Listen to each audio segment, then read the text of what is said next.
Sis, sis, maganda ka na, never ka, walang kumpas, lagi kang flawless. Ano, wait, so, kasi umpisahan sa beauty talk, anong lagi mong ginagamit sa Black Dough? Actually, ito yung favorite ko. Andito lang. Our prize. This is what I like. And I love it. Pang-blemishes. Na ano? Ng Wait, skin. ano name niya?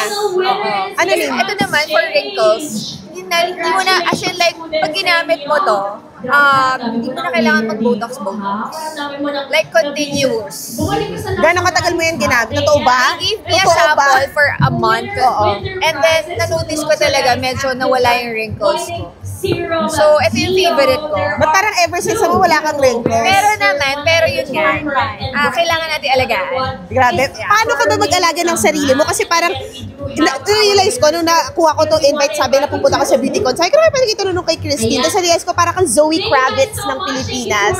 Yung talagang plakado, hindi bloat, never na bloat, parang gano'n. Never ka naging bloated. Never. Dahil ba yan sa ano mo, sa, ano yung ginagawa mo, jiu-jitsu, etc. Yes, of course. Siyempre, aside from mga beauty care products, kailangan natin alagaan inside also. That we need to exercise, we need to hydrate ourselves, we need to sleep. How's your health? Di ba before nagkaroon ka ng parang back ba yun? Yung, how is it? How is it now? Ano lang, I'm more careful now with what I do. Kailangan na ng more self-awareness na may mga bagay na kailangan dahan-dahan na tayo. Hindi na tayo pwede masyadong mag-explosive movements. Totoo. Yeah, because before I did jiu-jitsu for 10 years. So, yun. But now you do golf, tama? Golf, tennis, paddle. Nagpa-paddle ka na. Hindi ba ano yun? Paddle board o paddle ano? Paddle. Oh my God, sino kalaro mo ngayon? Marami naman. And in this, maraming mga celebrity nagpa-paddle din, di ba? Yes. Sino-sino mga nakakalaro mo? Celebrity, wala. Bukod sa ate mo? Puro non-showbiz. Puro non-showbiz. Oo, pero spotted ka rin recently non-showbiz. Non-showbiz. Are you dating now? Ayun pala yung pinunta mo dito. Ish, oo. Eh, dami-dami, no? Well, yeah, nakakatanggal din ng blemish yan at wrinkles. So, are you happy now? You're dating someone new, non-showbiz. How's life been? How have you been adjusting? Mas tahimik na buhay. Mas tahimik. Siguro mas kalmadong life, mas private. Ayaw mo na mag-date ng taga-showbiz. Hindi naman. Hindi ko naman sinasabi. Parang, yung mga ganyang bagay, hindi mo naman masyado pinaplano, diba? Dumadating na lang. That's good. That's good. Also, are you busy with movies, mga series? Are you gonna... Yes. Eventually, by end of the year, I will be doing a teleserye and a TV show. Wow!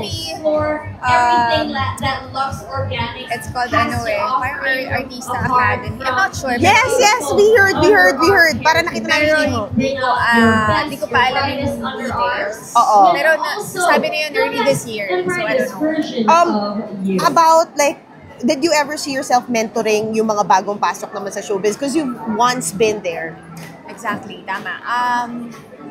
Do I see myself? Siguro I can give them some advice, pero I don't know. We'll see. What kind of a mentor are you?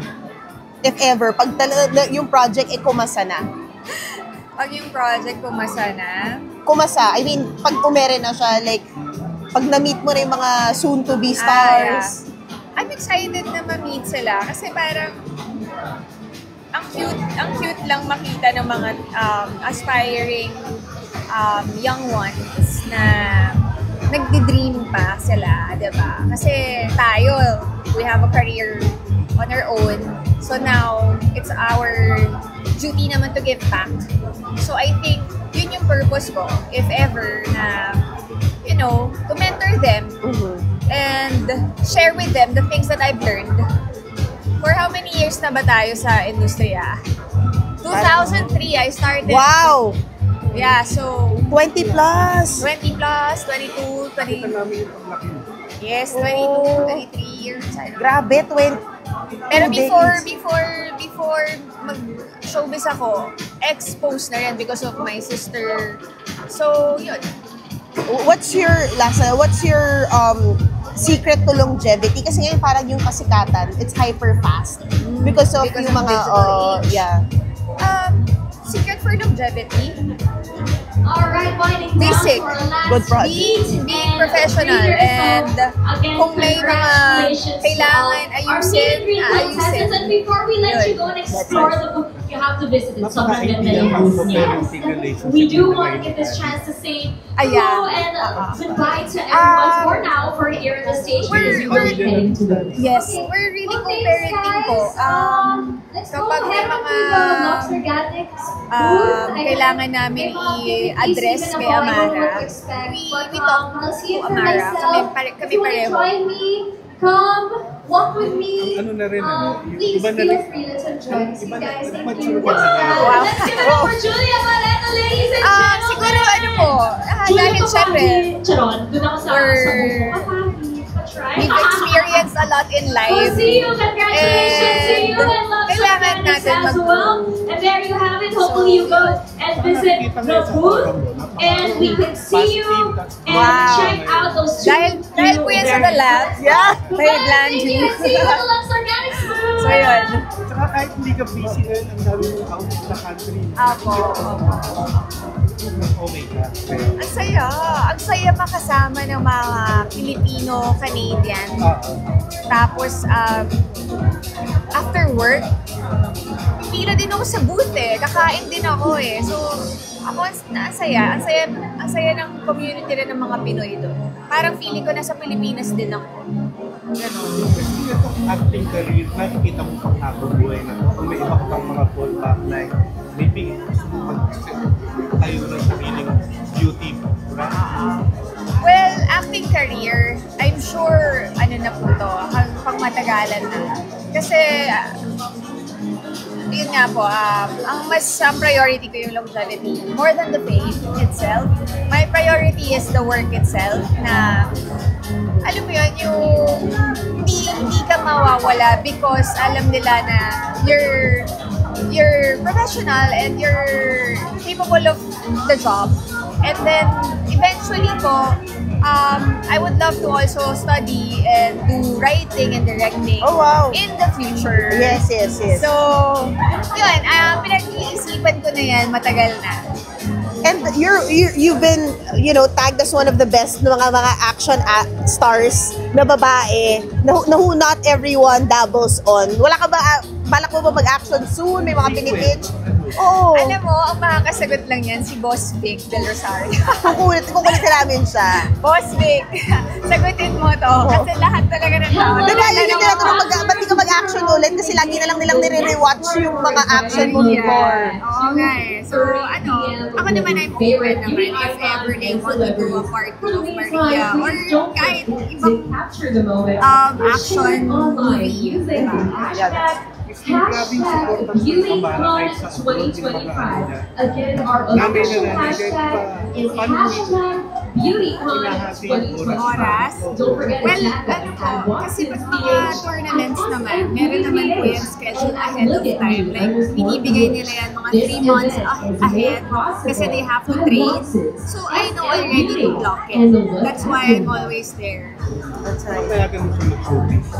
Papayagan ko siya mag-showbiz. Siguro po, priority muna niya for now is school. And then eventually, siguro, pwede naman kung gusto niya talaga.